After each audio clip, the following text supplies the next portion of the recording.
Friends என்ன பண்ணுறீங்க friends? இன்றைக்கி எல்லாம் பார்த்திங்கன்னா ரூம்பெல்லாம் ஷிஃப்ட் பண்ணி ரொம்ப டயர்டு.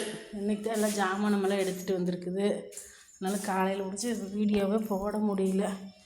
சரி இப்போ போட்டுடலாம் அப்படின்னு சொல்லிட்டு வீடியோ பாருங்கள். அண்ணன் எல்லாம் ஜாமானமெல்லாம் எடுத்துகிட்ருக்குறாரு. எல்லாம் எடுத்து வச்சுருக்குது.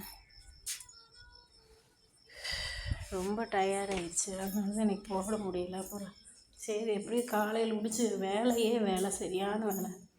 அதனால் எல்லாம் செஞ்சுட்டு எப்போ தான் புது வீட்டுக்கு வந்தோம். காலையில் 5 மணிக்கு பால் காய்ச்சறது. ஃப்ரெண்ட்ஸ் கமெண்ட் பண்ணுங்கள், லைக் பண்ணுங்கள், ஷேர் பண்ணுங்கள், ப்ரேயர் பண்ணிக்கோங்க. நல்ல முறையாக புது வீட்டுக்கு வந்திருக்குறோம். நல்லா இருக்கணும் வாழ்த்துக்கள் கண்டிப்பாக சொல்லுங்கள். சரிங்களா? பாய், குட் நைட். நான் இந்நேரத்துக்கு வீடியோ போடணுன்னா கண்டிப்பாக உங்களோட அன்பு ஆதரவு இருக்கிறதுனால தான்.